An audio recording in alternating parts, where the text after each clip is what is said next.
This is the GBA Case History Series brought to you by the GBA Podcast. One of the best ways to learn is by reflecting on the mistakes and successes of others. Each episode within this series will showcase one of the many case histories developed by GBA and its member firms. They're a collection of stories that cover many different disciplines within the geo professions, each with a unique message and lesson learned. We hope you enjoy this podcast and encourage you to share the lessons learned with others at your organization.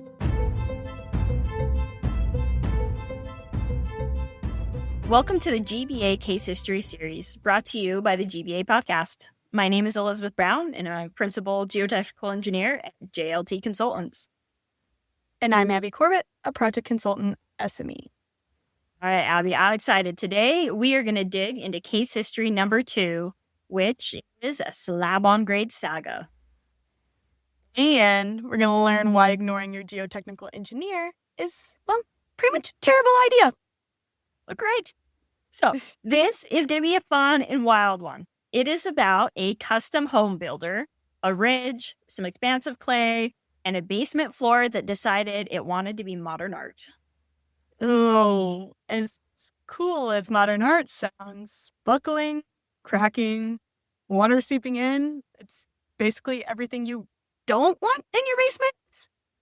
Oh, and to make it even better, all of it could have been avoided. So let's get into it.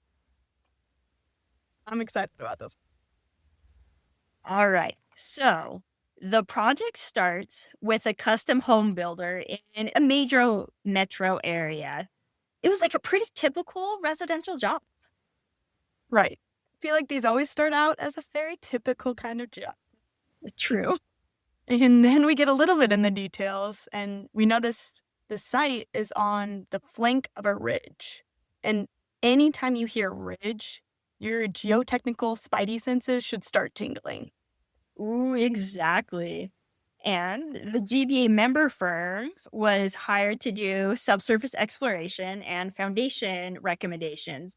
And they had, again, a fairly straightforward scope. Except the project manager already had some concerns. He'd been working with this client before and learned that, quote, the client representative did not always follow recommendations, end quote. Oh, that's like hearing your dentist say, you don't floss, do you? And you know there's something coming. There's a cavity or something. Oh, yes, that's the worst. And let's make it even more fun, because this whole project is done on a handshake. No written agreement. And to make it even more fun, the whole project is done on a handshake. Quite literally, no written agreement. Which is basically like the geotechnical equivalent of, like skydiving without checking your parachute. We're gonna take the risk. We're gonna see what happens. I've just got to jump, I guess. But I'm gonna be honest, it's a little bit scary. And the firm did end up drilling some borings. They did 2. And found about 5 feet of granular soils overlaying claystone-derived clay. And that clay had a moderate to high expansion potential.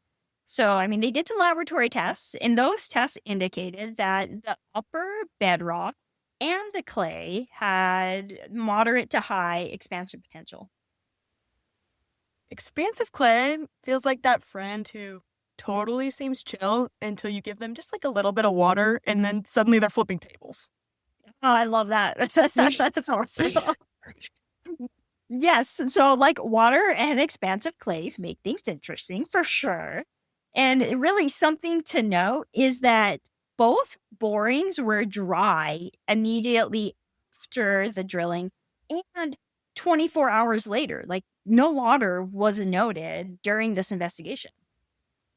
Right. Groundwater wasn't an issue at that time, but we'll come back to that. Oh, way to leave it hanging. So, the firm gave 5 key recommendations for dealing with what they found on site. And really, honestly, they're pretty solid recommendations. All right, I agree. Definitely solid. Number 1, support the house on straight shaft piers drilled into competent claystone bedrock. And number 2, was that the basement floor should be constructed as a structural slab, not in contact with those potentially expansive soils. I like that. Number 3, no perimeter drains were needed because the site drained well and no groundwater was found.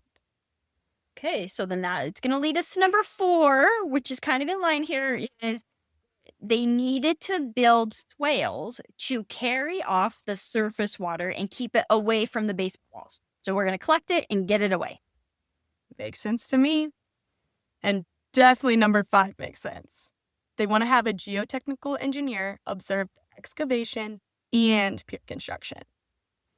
Right. You always want your geotechnical engineer on site during construction because you never know what changes or what things may be different and during their investigation. And really, what something to understand of these 5 things is that the member firm, they really emphasized not using a slab-on-grade basement floor.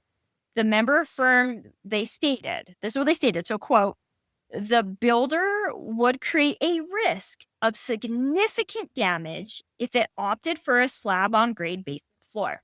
So, I mean, they called it out, straightforward. Feels very clear to me. But what did the builder do? Oh, you know what the builder did. All right, let's fast forward a little bit. The home is built and occupied for about 2 months. Then the geotechnical firm gets a call. Dun, dun, dun. And of course they got a call. So the geotech firm, they show up and surprise, the builder had installed a slab-on-grade basement floor despite the geotech telling them not to do it. Floor is cracking, buckling, and water is seeping in along the edges. Oh, it's like their report predicted the future. Truly strange. And guess what? The homeowner is threatening to sue the builder unless the repairs are made. Yep, that sounds about right. And the builder, he admits that he ignored the recommendations. He said, well, he had constructed the slab-on-grade floor with full knowledge of the report's warnings. Like, he even said that. Admitting it. But he tried to blame the geotechnical engineer for not recommending those perimeter drains. Even though the real issue was that he didn't build the surface drainage swales as recommended. And then he even claimed irrigation water somehow traveled downslope along the clay layer and infiltrated the slab subgrade. What? Oh, he's getting creative. This builder, he was ready to remove and replace the basement floor, but insisted the geotechnical firm should pay part of that cost. Oh, but the firm's like, no, I don't think so. We told you not to do it, and you did it anyway. Right? Right. But instead of fighting, they agreed to pay a small token amount in exchange for a written release of liability. Honestly, I feel like that's a smart move. Sometimes you really just need to settle and move on if you don't want to rack up the charges. Oh, I agree. Totally. Like, sometimes ends up being much cheaper to just swallow your pride, even though you know you didn't do anything wrong, right? And like in this case, history has some excellent lessons. Like, maybe we should break those down. I like that idea. Hey, geoprofessionals, want to supercharge your career and make a real difference? Here's your chance. Jump into a GBA committee and join the action. GBA committees are where the brightest minds in our industry come together to tackle big challenges, spark innovation, and create resources that help everyone succeed. Whether you're fired up about business practices, cutting-edge technology, environmental solutions, geotechnical breakthroughs, or building a more inclusive community, there's a place for you. Ready to get started? It's easy. Head over to geoprofessional.org, check out the committee list, and sign up for the ones that excite you most. Bring your energy, your ideas, and your drive to make a difference. Don't just watch from the sidelines. Get involved, make an impact, and help lead our industry forward. Join a GBA committee today. Okay, so one of those lessons is residential projects automatically pose higher risk. We found that homeowners expect perfection, and they're known historically for filing suits. Not only that, courts are often going to side with them. Yes, definitely. So, I mean, this should definitely always be considered when you're dealing with those residential projects. And really, plus the developers sometimes they like to cut corners and then they just disappear, leaving the engineers to hold the bag. That's definitely a tough piece of it. Okay, so lesson number 2. Foolish clients create risk. If a client has a history of ignoring recommendations, that should already be a red flag. And that client probably should be avoided altogether. Oh, it's totally agree there. I mean, it's such a huge increase in risk when a client ignores recommendations. And if you know that the client has a history of that, I mean, it's kind of like walking into a gunfight with a knife, right? I mean, like, you're bound to lose. Like, something's not going to go well here. That is like literally the perfect description, honestly. So it's kind of like one of those things of knowing when it's okay to walk away, or knowing and being comfortable with, I mean, because as we talked about, the project manager knew there was some problems here of knowing, hey, you know what? Like, maybe we just shouldn't even take this project on. Yeah, I feel like there's always that little thing in the back of your head. It's like, maybe this time it'll be better. Right? I think we all do that. So it kind of leads us to lesson number 3, which is lack of a written agreement creates risk. And I mean, this one is huge. I mean, proceeding without a written contract is foolish in the extreme. Not only foolish, some insurers will not even cover you if you don't have one. Right. So, I mean, even more so, it's already maybe a risky project and, oh, we don't have a contract in place, something goes wrong, and then your insurance won't cover you. I mean, that's asking for some headache. It's the epitome of the worst risk you would take on. Exactly. Yeah. So number 4 is settle and move on. So sometimes paying a small amount is cheaper than litigation. Litigation can be so expensive. It's almost always so time consuming. Plus, it has the potential to damage your reputation. Absolutely. And I feel like all the time it consumed can really wear on the people who are involved with it too. And then it could bleed into other projects. Right. Which just makes it hard for everybody moving forward. Absolutely. Okay. Lesson number 5. Use the term confirmation-dependent recommendations. Because recommendations based on borings alone aren't final. In this case, the final geotechnical engineering report conveyed recommendations that were not. Right. And like, I think it's really important to understand that a geotechnical investigation only assesses a very small portion of the site. I mean, because this site for this investigation, they did 2 borings. That's 2 really small areas that were actually assessed. So we have this small amount of information, and then we're going to provide recommendations, right? But actual conditions, once construction starts, right, and the site gets opened up, they are likely to change, which is why it's so important that geotechnical recommendations be confirmed during construction. It means having that geotechnical engineer come out and take a look and, hey, is everything what you expected? Do we need to make changes? It could really save problems and headache and money in the long run. Absolutely. That's the only chance you have to make a pivot.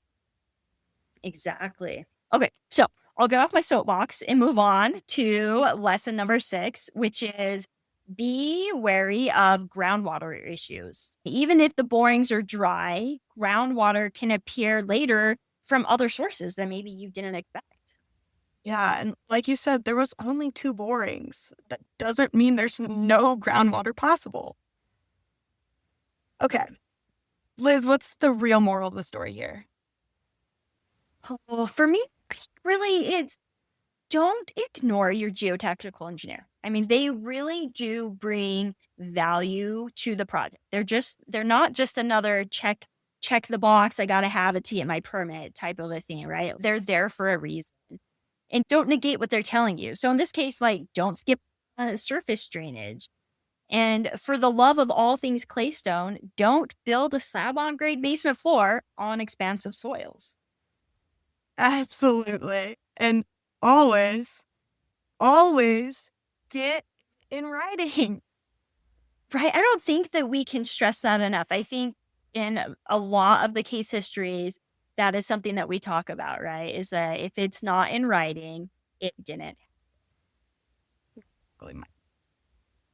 Perfect. Well, thanks for joining us today. This concludes our episode of the Case History series brought to you by the GBA podcast. I hope you're able to take away some useful information that will help you and others at your firm make good, risk-based decisions in the future. If this episode resonated with you, we want to hear your story. So please email us at info@geoprofessional.org or comment on our LinkedIn post. We hope you enjoyed this episode of the GBA Case History series. If you like what you heard, please subscribe to the GBA podcast and leave us a review. Until next time, remember, the only real mistake is the one from which we learn nothing.